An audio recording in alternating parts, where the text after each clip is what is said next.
안녕하세요, 청취자 여러분들. 저는 아웃도어 매장을 운영하고 있는 40대 주부입니다.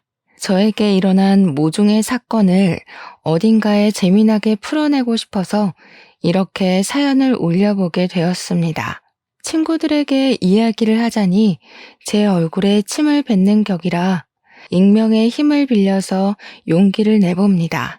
정말 남들이 들으면 콩가루 집안이라고 욕을 할 것 같은 그런 부끄러운 이야기지만 속 안에 감춰두고 있으니 속병이 날 것 같네요.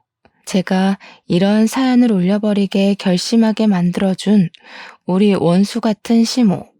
앞으로 만수무강하길 기원하면서 사연을 시작해 보겠습니다.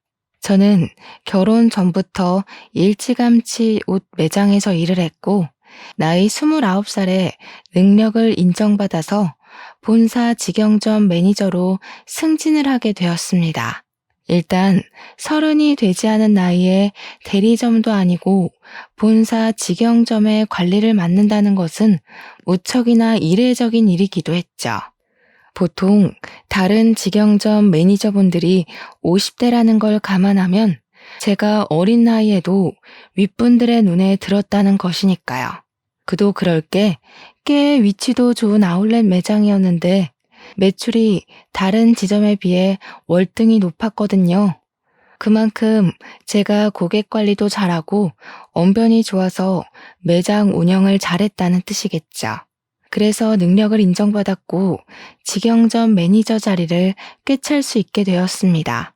지금 남편이랑은 한때 같이 일했던 직원이 소개팅을 주선해 주어서 만나게 되었습니다. 소개팅이라는 매개체로 잘 될 확률이 무척이나 적다고 하던데 저희는 대화가 잘 통했고 서로의 외적인 부분이 마음에 들었고 그래서 잘 이어지게 되었습니다. 연애를 하는 동안에 싸우는 일도 거의 없었고요. 취미도 비슷하고 생활 습관마저 비슷해서 운명의 상대를 여기서 찾았구나 하면서 지냈습니다. 밖에 나가서 몸을 사용하며 노는 것을 싫어했고 집에 콕 들어박혀서 공포 영화를 보는 걸 좋아했고요. 오이는 냄새만 맡아도 둘 다 기겁을 했고 강아지보단 고양이를 더 좋아하는 성격까지 무척이나 비슷했어요. 그렇게 남편과 저는 연애를 3년이나 했고 나이가 차고 혼기가 다가오자 결혼을 하기로 약속했습니다. 그때까지만 해도 우리의 미래에는 꽃길만 가득할 거라 믿어 의심치 않았습니다. 성품이 바르고 심성이 착한 남편에게 그런 시어머니가 존재할 거라는 생각을 전혀 하지 못했기 때문이죠. 제 인생의 변수 같은 예상치 못한 일이 벌어지기 시작한 건 결혼 허락을 받기 위해 처음으로 시댁에 인사를 드리러 간 날부터 시작이 되었습니다. 남편에게 살짝 언지를 듣긴 했지만 시모의 성격이 그렇게까지 소위 말하는 대박인 사람일 줄 몰랐거든요. 안녕하세요 하고 처음 인사를 드리고 시댁 현관에 발을 들이밀자마자 시모가 딱 그러더라고요. 너는 오늘 손님으로 온 자리니까 손 하나 까딱하지 말고 있어라 하고요. 그 말이 무슨 뜻이겠어요? 오늘은 손님이니까 가만히 있더라도 다음부터는 아니니까 분주하게 움직여라. 이 소리 아니겠나요? 더 대박인 건 남편보다 먼저 결혼한 남동생이 있었는데 그러니까 동서. 저한테는 동서되는 사람한테 이것저것 죄다 시키더라니까요. 네 형님 될 사람이 오니까 분주하게 일을 하라면서 동서한테 일일이 시키는데 시모는 손 하나 까딱 안 하고 옆에서 지시만 내리더라고요. 살얼음판 걷는 듯한 기분이 들고 속으로 와 이거 큰일 났다. 시집살이 대박으로 시키는 거 아닌가 하면서 눈치만 봤죠. 그런데 더 대박인 건 그런 시모에게 한마디도 지지 않는 동서였다는 거죠. 진짜 보통이 아닌 수준이다 하고 느꼈는데 이 기센 사람들 사이에서 나는 살아남을 수 있는 건가 싶었습니다. 시모가 동서한테 간이 싱겁다 하면 동서는 어머님 소금 주세요. 시모는 동서 째려보면서 거기 있다 하면 손이 안 닿아요. 고춧가루는요? 거기 있잖니. 계란도 좀 꺼내주시고요. 너는 손이 없어 발이 없어? 하면서 둘이 말싸움을 하더라고요. 시모가 이래라 저래라 하면 동서는 그거 주세요, 저거 주세요 하고 시모가 네가 직접 가져가라 하면 동서는 저 그거 어디 있는지 몰라요 하고 둘이 무슨 꽁트 찍는 것처럼 대화를 하는데 웃긴 건 동서는 정말 시모를 보조원처럼 부려먹으면서 집안일을 하더라고요. 그 정도면 누가 누구 수발을 들고 있는 건지 헷갈릴만 하더라고요. 저는 그 사이에서 약간 체하는 기분을 느끼며 이 난간을 어찌 헤쳐가야 할까 고민을 했죠. 다행스럽게도 동서가 아주 쿨한 성격을 가진 여자였다는 거죠. 밥 잘 먹고 이야기 잘 나누고 집에 간다고. 남편이랑 저랑 서방님네랑 다 같이 나왔는데 동서가 저를 슬며시 잡더라고요. 형님 되실 분이니까 터놓고 이야기할게요. 절대로 기죽으시면 안 되고요. 또박또박 싸워서 이기셔야 돼요. 우리 시모가 발 뻗을 곳 보고 뻗는 분이시거든요. 처음에 제가 비위 다 맞췄는데 그러다가 호구 잡혔어요. 한번 대판으로 싸운 다음에서야 저한테 뭐라고 안 하시거든요. 오늘은 형님 온다고 일부러 기세 보이고 싶다고 저러신 거고요. 평소에는 저한테 한마디도 못 하시거든요. 그니까 형님도 저처럼 드세게 나가셔야 돼요. 어려우면 연락 주시고요. 그렇게 자기 할 말 쏙 하고 가더라고요. 순간 제 머릿속에 시무를 들이받으라고? 이게 무슨 콩가루 같은 이야기지? 했어요. 동서가 정말로 저를 걱정해서 말해주었던 진심이라는 걸 그때는 잘 몰랐죠. 그 이후에 상견례를 했고 양가가 서로 합의 잘 이루어진 상태로 결혼 준비를 끝냈고 무난한 결혼식을 올리게 되었습니다. 근데 보통 결혼식 하는 날 신부 대기실에는 신부 지인들만 들어오지 않나요? 친구들이랑 이야기하고 사진 찍고 그러고 있는데 시모 지인들이 싹 들어와서는 저한테 돗대기 시장처럼 시끄럽게 말을 시키는 거예요. 며느리가 아웃도어 매장을 운영한다고? 하면서 자기네들이 시모의 산악 동호회 친구들이라고 하더라고요. 우리 시모 취미가 산을 타는 것이었는데 아웃도어 매장을 운영하는 며느리가 들어왔다고 싸게 살 수 있다고 자랑을 하셨나 보더라고요. 옷을 좀 할인해달라고 일부러 찾아와서 저한테 말을 건 것이었죠. 제가 운영하고 있는 매장이 직영점이라서 본사에서 내려온 할인율만큼만 할인을 해줄 수가 있었거든요. 기본적으로 아울렛 매장이라 깔리고 들어가는 할인율도 있었고요. 저는 뭐 땅 파서 장사하는 것도 아닌데 제가 맘대로 할인을 해줄 순 없죠. 굳이 신부 대기실까지 찾아와서 할인 이야기 꺼내고 가는 시모 지인들도 무척이나 별로였어요. 그거 하나 딱 찝찝한 거 남기고 결혼식 잘 하고 저희는 바로 신혼여행지로 떠났습니다. 남편과 저는 평소에 가볼 수 없는 곳으로 신혼여행을 가자고 약속을 했고 그 장소는 바로 약속의 땅 뉴질랜드였습니다. 뉴질랜드가 워낙 자연 경관이 거대하고 멋있고 또 산을 걷는 트레킹이 유명한 나라잖아요. 남편이랑 같이 트레킹 관광을 나섰는데 거기서 엄청 좋은 트레킹화를 팔고 있더라고요. 큰 마음 먹고 제 거랑 남편 거 사면서 시모가 산악 동호회를 한다고 했으니까 시부모님 드릴 신발도 한 켤레씩 샀습니다. 당연히 한국까지 전화를 해서 신발 사이즈 물어보고 샀죠. 귀국을 해서 시댁에 신발을 딱 가져가니까 시부가 너무 마음에 든다고 좋아하시더라고요. 근데 시모는 약간 마음에 안 든다는 식으로 삐죽거리면서 시부한테 그러더라고요. 당신은 산에 가자고 하는데도 안 가면서 이런 좋은 신발이 왜 필요하냐고요. 시부가 아니 뭐 산 탈 때만 신는 신발인가? 그냥 신고 다니면 되지 하니까 시모가 저를 보면서 색이 이거밖에 없었니? 이러는 겁니다.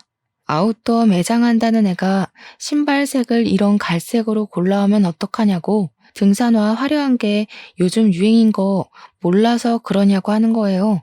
몰랐으면 지금이라도 자기 말 듣고 화려한 운동화로 매장에 있는 거 다 바꾸라며.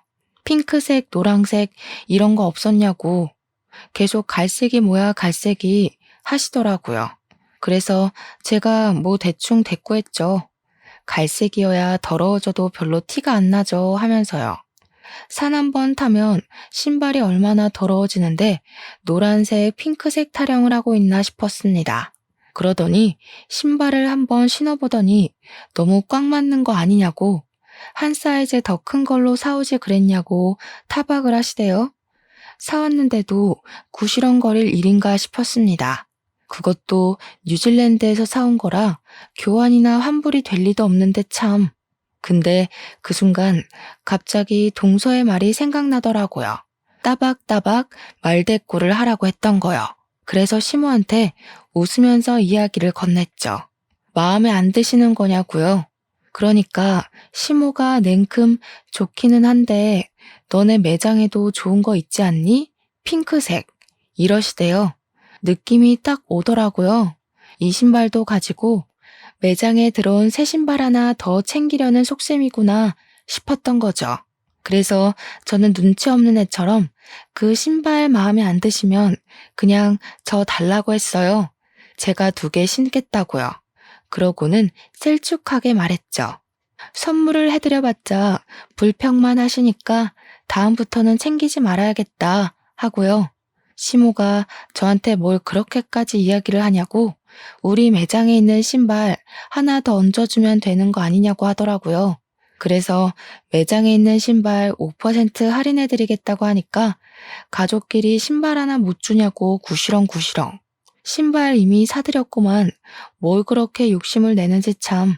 하루는 출근해서 매대 정리하면서 매출을 확인하고 있었습니다. 말일까지 제대로 정산해 놓지 않으면 꼭 중간에 구멍이 나는 일이 있더라고요. 이리저리 매출 전표 보면서 재고랑 같이 확인하고 있는데 시끌벅적한 소리가 입구에서부터 들리더라고요. 보니까 시모가 산악 동호회 친구들을 잔뜩 끌고 찾아온 것이었습니다. 낯이 익다 싶었는데 신부 대기실에 와서 할인 이야기를 하고 갔던 그 친구들 얼굴이 딱 떠오른 거였죠.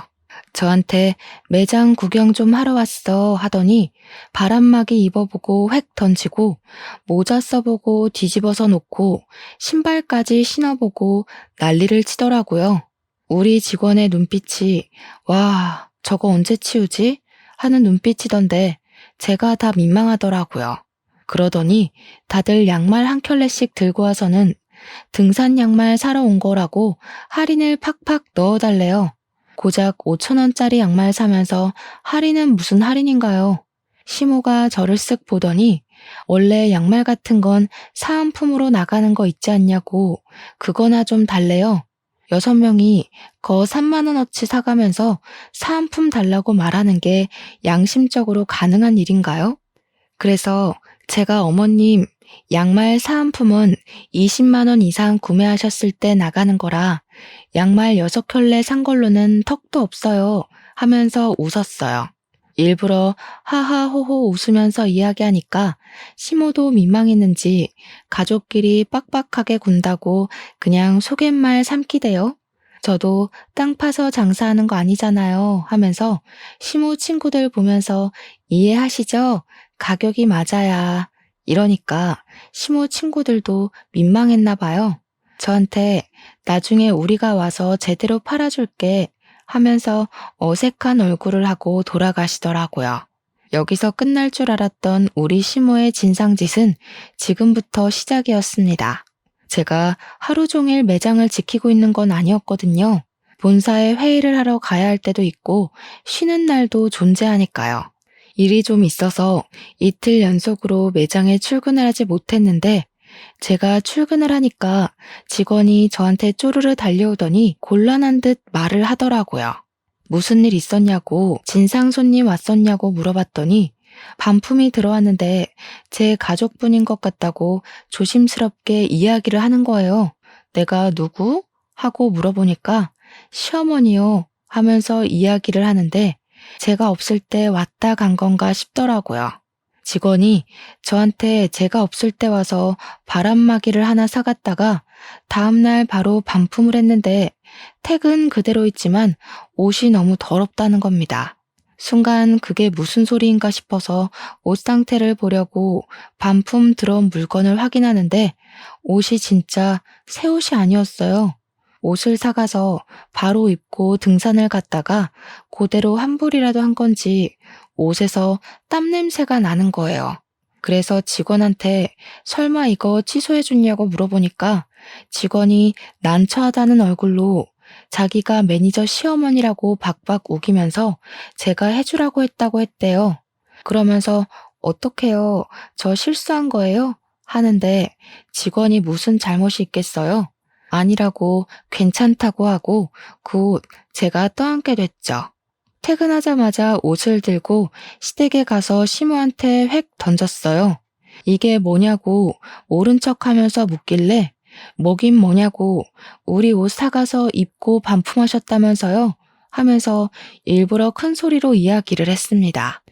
시부가 빤히 보고 있었으니까 일부러 들으라는 듯이 이야기하니까 시모가 시치미를 뚝 떼더라고요. 자기는 그런 적 없다고 옷을 사가서 반품한 건 맞는데 입고 돌아다닌 적은 없대요. 그러면서 그 직원 진짜 웃기는 계집애라고 자기가 옷 관리를 못한 걸 가지고 매출 늘리려고 일부러 거짓말 치는 거 아니냐면서 몰아가는 겁니다. 제가 일일이 옷을 보여주면서 여기에는 흙이 묻었고 여기에는 스크래치가 생겼다고 누가 봐도 입고 산탄 것 같은데 무슨 소리냐고 했죠. 제가 화가 나서 이 옷 결제하게 빨리 카드를 주시던가 현금을 달라고 했어요. 시모는 자기는 그런 적 없으니까 못 준다고 강짜를 부리더라고요. 원래 소비자 보호법에 의거해서 14일 이내로 환불되는 거 아니냐고 진상을 부리는 겁니다. 그래서 그거는 옷이 상하지 않았을 때 이야기고 지금은 상했으니까 해당 사항 없다고 돈 달라고 했어요. 씩씩거리면서 죽어도 못 준다는 식으로 이야기를 하는데 듣고 있던 시부가 무슨 그런 파렴치한 짓을 하냐고 저한테 현금을 주시더라고요. 시부라도 정상이라서 다행이지 시모의 진상짓은 넌덜머리가 났습니다. 저한테 가족끼리 왜 그렇게 빡빡하게 구냐며 대충 세탁해서 팔면 되지 하는데 열이 오르더군요.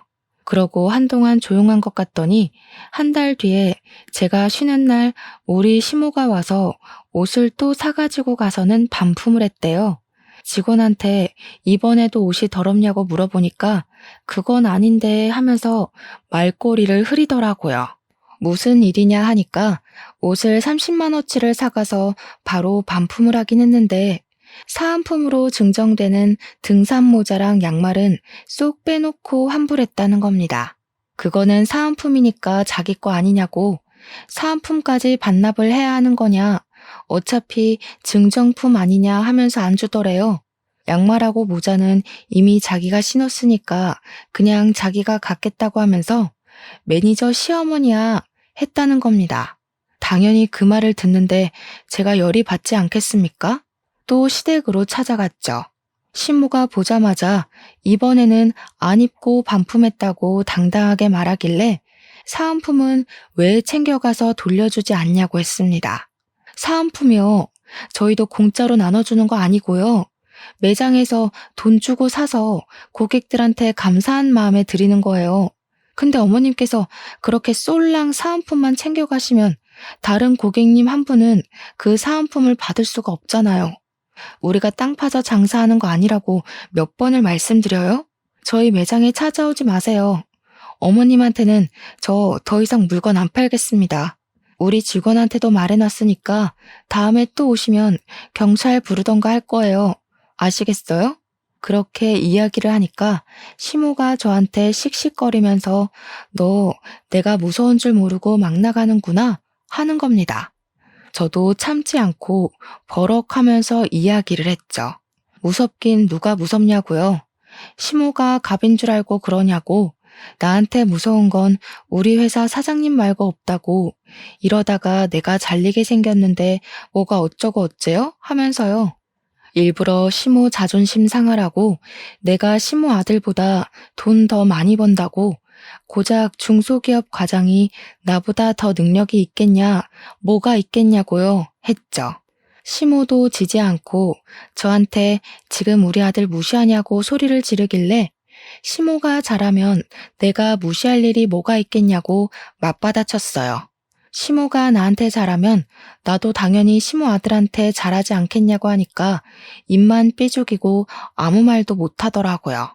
옆에서 보고 있던 시부가 저한테 말 잘했다고 시모한테는 왜 안 하던 짓을 자꾸 해서 며느리 쪽팔리게 만드냐고 한 소리 하셨어요. 시모가 시부를 보면서 이 집안에 자기 편은 하나도 없다고 밖에 나가서 자기 편 만들어 와야겠다고 하더라고요. 이걸 그냥 나만 알고 있어야 하나 고민을 하다가 결국 동서한테 전화를 걸어서 이야기를 했죠. 그러니까 동서가 엄청 잘한 거라고 그렇게 100번을 말해야 겨우겨우 알아듣는다고 하더라고요. 자기는 백화점 속옷 매장에서 일을 했었는데 결혼하고 얼마 되지 않아서 팬티를 사가서 입어놓고는 환불을 하러 왔대요.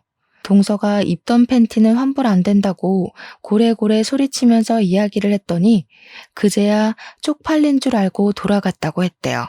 백화점 매장에 블랙 컨슈머로 등록까지 시키고 백화점에서 따로 관리 대상으로 분류하게 했더니 그제야 찾아오지 않더라며. 와, 너무 충격적이지 않나요? 입던 팬티를 환불하러 오는 게 말인지 방귀인지 상상 초월이었습니다. 그렇게 제 말을 잘 알아들은 줄 알았던 시모는 제가 쉬는 날 골라서 또 매장에 찾아왔더라고요. 도대체 어디에 신복을 숨겨놓은 건지 제가 쉬는 날은 기가 막히게 알고 찾아오더라고요. 이번에는 남성용 등산화랑 남성용 등산용품을 몇 개 사가길래 직원이 주시하고 있었다고 하더라고요. 근데 의외로 환불이 들어오지 않았고 가격도 후려치지 않고 제값 주고 사갔다고 이야기를 하더라고요. 그래서 저는 시모가 웬일이지 남성용 등산용품은 왜 사간 거지 싶었죠. 시부가 등산에 취미가 없어서 시모 혼자 친구들이랑 다니는 거였거든요. 이제 시부도 등산을 가나 싶어서 부부가 같이 취미 생활을 하시려나 보다 이건 좀 부럽다 하면서 생각을 했죠. 우리 남편이랑 저랑은 아무래도 시간이 잘 맞지 않아서 결혼 이후에는 취미 생활을 즐기지 못했거든요. 어차피 밖에 나가서 몸을 쓰는 취미 활동을 하는 것도 아니긴 해서 집에서 영화나 보고 게임이나 하고 하는 게 전부지만요. 시부모님이 매번 싸우기만 하는 줄 알았는데 취미 생활을 같이 한다고 하니까 부러웠죠 뭐. 시모가 오랜만에 가족들 한데 모여서 밥 먹자고 하길래 시댁에 방문을 했는데 저는 매장을 운영하는 사람이니까 딱 보면 알잖아요. 등산화 모델명만 봐도 어떤 신발인지 눈에 들어오는 그런 안목이요. 분명 신발도 사가고 용품도 사갔는데 현관에서 신발장을 둘러보는데 그 신발이 없더라고요. 그래서 뭐지? 싶어서 시모한테 남성용 등산화 사가셨다고 들었는데 아버님이랑 등산 다니시는 거 아니었어요? 하고 물어봤죠. 시모가 순간 당황해하면서 아니라고 그거 우리 동호회 사람이 생일이어서 선물하려고 산 거였다고 하더라고요. 우리 시모 같은 짠순이가 20만 원짜리 신발을 선물한다는 게 무척이나 의외였습니다. 그래도 뭐 같이 등산 다니고 돈독한 친분이 있는 사람이면 그럴 수 있겠다 싶었죠. 근데 사건이 와장창 터지고 만 것입니다. 2달 뒤에 시부가 남편한테 연락을 해서는 신세한탄을 하면서 시모랑 이혼을 하기로 했다고 통보를 했대요. 그 이야기를 전해 들은 저와 서방님네는 놀래서 시댁으로 찾아갈 수밖에 없었죠. 두 분이 방금 전까지 싸운 건지 씩씩거리면서 문을 열어주는데 남편이 다짜고짜 이혼이 무슨 소리냐고 물어봤어요. 그러니까 시부가 부들부들 떨면서 네 엄마 바람났다 하면서 사진을 보여주더라고요. 시모가 웬 남자랑 같이 팔짱을 끼고 등산을 하고 같이 차를 타고 저수지에서 낚시도 하고 커플룩으로 차려입고 데이트를 하는 사진들이었습니다. 그러면서 시모가 소름 끼친다고 이런 걸 따라다니면서 어떻게 사진을 찍을 생각을 하냐고 당신 의처증이냐고 화를 내대요. 그 사진을 보는데 등산복이며 등산화며 용품이며 너무나도 눈에 익은 물건들이 있더라고요. 우리 매장에서 사갔던 그 용품들이며 옷이며 알고 보니 내연남한테 사주려고 반품도 안 하고 제값 주고 사간 것이었습니다. 제가 어이가 없어서 이거 다 저희 매장에서 사간 물건이네요 하니까 시모가 뭘 그런 걸 입 밖으로 꺼내냐면서 성질을 부리더라고요. 시부가 눈 돌아가지고 당신 미쳤냐고 며느리 매장에서 내연남 줄 선물을 사가? 이러더라고요. 당장 이혼하자고 당신 같은 여자랑 하루도 더 살고 싶지 않다고 진절머리를 치셨습니다. 그러자 시모가 놀래서 아니 당장 자기 보고 어딜 가서 살라고 이혼을 하자는 거냐고 소리를 꽥 지르니까 시부가 자기 알 바 아니래요. 내연남 집에 가서 살든 밖에 나가서 얼어 죽든 마음대로 하자고 당장 우리 집에서 나가라고 내연남이 호랩이라며 하더라고요. 그 집 가서 엄마 노릇하면서 하하호호 살면 되겠네 하는데 부부싸움 살벌하게 하시는 거 있죠? 시모가 자기가 못할 것 같냐면서 자식들이 말리기도 전에 짐을 싸서 획 나가버렸어요. 물론 아무도 말릴 생각이 없긴 했지만요. 남편이고 도련님이고 시모의 바람이 무척이나 충격이었나 보더라고요. 결국 두 분 나이 67세에 협의 이혼을 했고요. 위자료랑 재산 분할은 그냥 없는 셈 치고 이혼만 하기로 했다고 하셨습니다. 그리고 정말 충격적이게도 시모는 진짜 내연남의 집에 들어가서 살림을 차렸다는 겁니다. 우리 남편이 전화해서 어디서 뭐 하면서 살고 있냐고 아빠한테 지금이라도 싹싹 빌고 집에 들어가라고 연락을 했더니 시모가 웃더래요. 자기가 왜 그래야 하냐며 너무너무 행복해서 미칠 것 같다고. 더 충격적인 건 내연남의 딸을 우리 딸 하면서 부른다는 겁니다. 우리 딸이랑 데이트도 하고 딸 키우는 재미가 있다면서 너도 새아빠 한번 만나볼래? 하면서 남편한테 이야기를 했대요. 남편이 식겁을 해가지고 누가 새아빠냐고 화를 내니까 자기랑 내연남이 결혼하면 너한테 새아빠 되는 거지 했대요. 남편은 우리 엄마가 그런 사람인지 몰랐다면서 충격에 부들부들 떨었죠. 그런데 더 충격적인 건 아직 남아 있습니다. 시모가 어느 날 우리 부부하고 서방님네 부부를 불러서 같이 밥 먹자고 식당에 데려가셨어요. 좀 고급진 그런 식당 있잖아요. 룸으로 딱딱 막혀있는. 불러서 나갔더니 거기에 시모만 있는 게 아니라 웬 여자랑 시모 내연남이 떡하니 자리 잡고 있더라고요. 시모가 그 여자애한테 인사하라고 너네 오빠랑 올케 언니들이야 하면서 우리 보고는 얘가 신우되는 아이니까 친하게 지내라고 하는 겁니다. 우리 넷은 자리에 앉지도 못하고 어이가 없어서 숨만 쉬고 있었는데 시모가 그러더라고요. 오늘 너네 새아버지 생신이시거든. 자식들하고 며느리하고 자랑도 좀 할 겸 친해지라고 불렀어. 아이고 든든한 아들이 둘이나 생겨서 노후 걱정 없이 편안하겠어. 둘이 북치고 장구치고 다 하는데 정신 나간 거 아닙니까? 우리 남편이 열이 받아서 눈에 핏발을 세운 채로 이야기를 했죠. 누가 누구 노후를 책임진다고 이런 개소리를 정성스럽게 하십니까? 어머 얘, 못 배워먹은 사람처럼 새아버지한테 그게 무슨 말버릇이니? 당장 사과드려. 남편이랑 서방님은 사과는 무슨 얼어 죽을 사과냐고 이런 자리인지 모르고 나온 거니까 두 번 다신 이런 자리 만들지 말라고 엄포를 놓았습니다. 한 번만 더 이런 경우 없는 짓 하면 신모고 나발이고 인연 끊겠다고 선언을 했죠.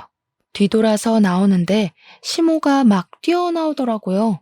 제일 뒤에 걷고 있던 제가 만만한지 저를 딱 붙잡고는 사정을 하더라고요. 얘, 돈 좀 주고 가라. 우리 아들들이 낼 거라고 내가 설레발 다 쳐놨는데 일부러 비싼 집으로 골라왔는데 내 체면은 살려줘야 하지 않겠니? 저 지갑 안 들고 왔는데요. 어머님이 불러내신 거라 당연히 어머님이 사주시는 건 줄 알고 지갑 안 들고 왔죠. 야, 너네 버르장머리 없이 뭐 하는 거야? 당연히 자식들이 사야지 내가 돈이 어딨어. 아까 방에 있던 어머님이 좋아 죽겠다고 했던 내연남 딸한테 내라고 하세요. 뭐?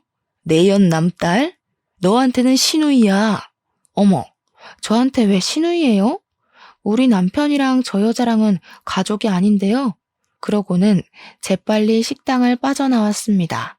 우리 남편은 완전 열이 받아가지고 엄마가 저렇게 파렴치한 인간인 줄 몰랐다고 어떻게 저런 짓을 할 수 있냐고 시부가 불쌍하다고 난리였어요. 그런데 여기서 일이 끝났으면 제가 사연을 쓰지도 않았겠죠.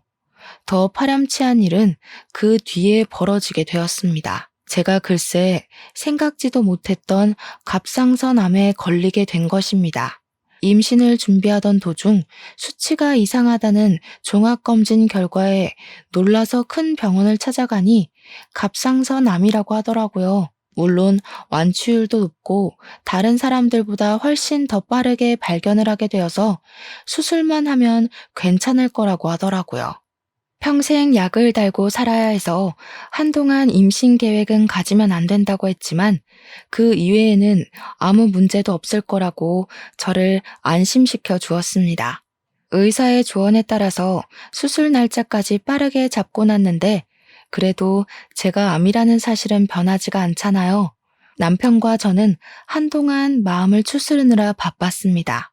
치료와 수술을 해야 하는 바람에 어쩔 수 없이 한동안 일을 쉬어야 하는 처지에 달했고 매장 관리는 결국 다른 사람에게 넘기게 되었습니다.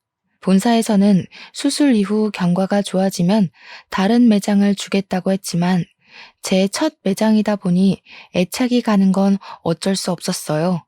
그래도 피곤하면 안 되고 컨디션 조절을 잘 해야 한다고 해서 일을 할 수 없게 되었죠. 인수인계까지 마치고 본격적으로 치료가 시작되는 주까지 일을 도와주기로 했습니다. 본사에서는 일단 퇴직을 하게 되는 것이라 퇴직금까지 받아갈 수 있었습니다. 집에서 쉬려고 하니까 영 좀이 쑤시더라고요.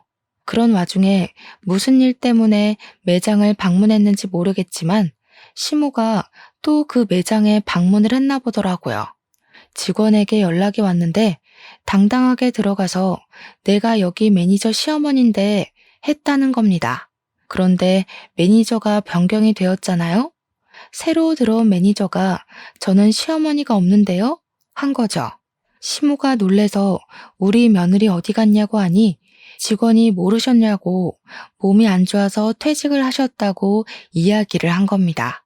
저한테 혹시 실수한 거 아니냐고 연락이 온 건데 그냥 잘했다고 했어요. 시모는 머리를 그때부터 굴리기 시작했나 봐요. 쉬는 것도 아니고 퇴직이라고 하니까 어디 아파도 단단히 아프구나, 죽을 병이라도 걸렸나 싶었던 거죠. 우리 남편한테 전화해서는 걱정스러운 말투로 우리 며느리 어디가 아픈 거냐고, 큰 병이냐고 꼬치꼬치 캐묻고 난리를 쳤대요. 며느리 건강 걱정 한 번 안 할 것처럼 굴던 사람이 막 걱정돼 죽겠다고 이야기를 하니까 남편도 마음이 좀 풀어졌나 봐요. 큰 병은 아니라고, 초기에 발견해서 수술만 하면 된다고, 갑상선암이라고 이야기를 한 거죠. 그러니까 걱정 마시라고, 다 괜찮아질 거라고 이야기를 했더니 그제야 아 그러니? 알겠다 하고 전화를 뚝 끊더래요. 걱정했던 것 치고는 너무 빠르게 알겠다고 하고 전화를 끊어서 좀 찝찝하다고 하더라고요. 알겠다고, 시모한테 연락 오면 말해주겠다고 남편에게 이야기를 한 뒤 집안일을 좀 하고 쉬고 있었어요. 그런데 딱 타이밍 좋게 시모한테서 연락이 온 거죠. 아무렇지 않게 여보세요 하고 전화를 받으니까 시모 목소리가 들떠서 전화를 했더라고요. 예, 우리 아들이 그러는데 너 갑상선암이라며? 내가 좀 알아보니까 그거 수술비도 별로 안 비싸고 예후들도 다 좋다고 하더라. 거기다가 너 퇴직금까지 빵빵하게 받고서는 일 그만뒀다고 하더라. 어디 아픈 데는 없냐, 몸은 좀 괜찮냐 물어볼 줄 알았는데 영 딴소리만 나오길래 그래서요? 하고 대꾸를 했죠. 그러니까 전화로 할 이야기는 아닌 것 같다고 이따가 집으로 찾아오겠다고 하고 끊더라고요. 영 기분이 쎄해서 남편한테도 이야기를 하니까 퇴근하자마자 집으로 가겠다고 하더니 정말 날아왔는지 평소보다 일찍 왔더라고요. 남편이랑 집에서 저녁 먹고 쉬고 있는데 시모가 대뜸 집으로 찾아온 겁니다. 너 보험금 얼마나 왔어? 보험은 좀 들어놨지? 퇴직금은 얼마 받았니? 아픈 사람 붙잡고 웬 돈 이야기야? 아니, 어쩜 이렇게 타이밍이 좋니? 너네 새아버지가 사업을 하는데 자금이 콱 틀어막혀서 지금 위험하거든. 일단 그거 먼저 풀어야 해서 대충 1억 정도가 필요한데 우리 며느리가 근속기간도 길고 보험금도 받았을 거 아니니. 10년 넘게 일도 했으니까 퇴직금도 꽤 되고 보험 진단금 받은 거 합치면 1억은 될 것 같더라고. 그 돈 나 좀 빌려줘라. 내가 나중에 갚을 테니까. 아니, 제가 아파서 퇴직을 한 거고 암 때문에 받은 보험금을 지금 내연남한테 빌려주라고 하는 게 맞는 건가요? 이게 바로 정신 나간 소리 중에 제대로 정신 나간 소리 아니겠습니까? 저는 어이가 없어서 바로 시모한테 세게 들이박았습니다. 어머님, 혹시 머리에 소주 꽂으셨어요? 그랬더니 시모가 뭐가 어쩌고 어째? 하면서 저한테 큰 소리를 치시는 거예요. 지금 화를 낼 사람이 누군데 누가 누구한테 큰 소리를 냅니까? 머리에 소주 꽂은 것도 아닌데 어떻게 이런 생각을 하세요? 다른 것도 아니고 제가 암에 걸려서 투병을 시작했는데 보험금을 달라고요? 그것도 저한테는 생판남이나 다름없는 어머님 내연남 사업 자금을 위해서요? 예, 생판남은 무슨 남이니? 이 일만 해결하면 우리 결혼할 거야. 그럼 너한테도 새 시아버지가 되는 거 아니겠니? 어떻게 내연남이라고 할 수 있어? 어머님이 바람 피우신 건 맞잖아요. 지금도 어쨌든 호적 정리도 안 돼서 그냥 단순 동거남인 거고요. 그 나이 먹고 아픈 며느리한테 이런 말 하는 거 부끄럽지도 않으세요? 저 같으면 쪽팔려서라도 이런 부탁 못할 것 같아요. 제 말이 끝나기 무섭게 남편이 부들부들 떨더라고요. 시모한테 목소리 쫙 내리깔고 이야기를 하는데 처음 보는 남편의 모습이어서 너무나도 놀랬습니다. 섬뜩하리만치 목소리를 내는데 진짜 사신이 나타난 기분이었어요. 엄마, 나 진짜 엄마한테 너무나도 실망이 크다. 바람을 피웠다고 했을 때만 해도 아빠한테도 어느 정도 책임이나 잘못이 있을 거라고 생각했어. 아빠는 항상 돈을 번다고 바빴고 엄마는 외로움을 견디지 못하는 사람이었으니까. 근데 지금 생각해보니까 아니야. 그래, 아닌 것 같아. 예, 네 아버지가 나한테 관심이라도 줬으면 내가 바람을 피웠겠니? 그 인간은 나를 그냥 집 지키는 집 요정 정도로만 취급했다. 아니, 엄마는 그냥 탐욕스러운 사람인 거고 엄마만 생각하는 아주 이기적인 사람이었던 거야. 난 더 이상 엄마를 엄마라고 생각하지 않고 살 거야. 어떻게 우리 와이프 병원비를 아니 목숨값을 내놓으라고 당당하게 말을 할 수 있어? 이제 내 집에서 나가줘. 나한테 연락도 하지 말고 앞으로는 찾아오지도 마. 아니, 내가 먹고 튄다고 했니? 그거 갚겠다고 했잖아. 보증이라도 서줘? 공중이라도 설까? 나가라고. 꼴도 보기 싫다고 했잖아. 내가 엄마 자식이라는 게 부끄럽다니까? 남편이 시모를 향해서 소리를 꽥 지르면서 눈에 핏발을 세우고 이야기를 했습니다. 생전 소리 한번 지르지 않던 아들이 자기를 향해서 소리를 지르니까 시모가 많이 놀란 것 같더라고요. 아니, 왜 소리를 지르고 그러냐면서 자기도 이제 너를 자식으로 생각 안 하고 살 거라고 괜히 자존심을 부렸어요. 더럽고 치사하다고 끝까지 구시렁거리면서 집 밖으로 나가더라고요. 남편은 그날 혼자 화장실에 틀어박혀서 나오질 않더라고요. 저한테 보여주기 부끄러운 모습이었는지 제가 잠자리에 들고 나서야 나와서 자더라고요. 조금 울었는지 다음날 눈이 부어 있던데 저도 남편이 얼마나 수치스럽고 화가 날지 가늠이 돼서 더 이상 말을 꺼내지 않았습니다. 아무리 그래도 친모가 그런 식으로까지 나올 거라고는 생각도 못했겠죠. 옆에서 지켜보는 저도 사람이 아니다 싶었는데 친모를 바라보는 우리 남편은 얼마나 속이 터졌을까요? 저는 말없이 남편 옆을 지키면서 힘이 되어주기로 했죠. 제가 암과 싸우면서 남편이 제 옆을 지켜주기로 한 것처럼요. 그리고 며칠 뒤에 동서에게서 연락이 왔습니다. 형님, 시모가 1억을 빌려달라고 저한테 찾아왔던데 형님한테도 그랬어요? 그거 빌려준 거 아니지?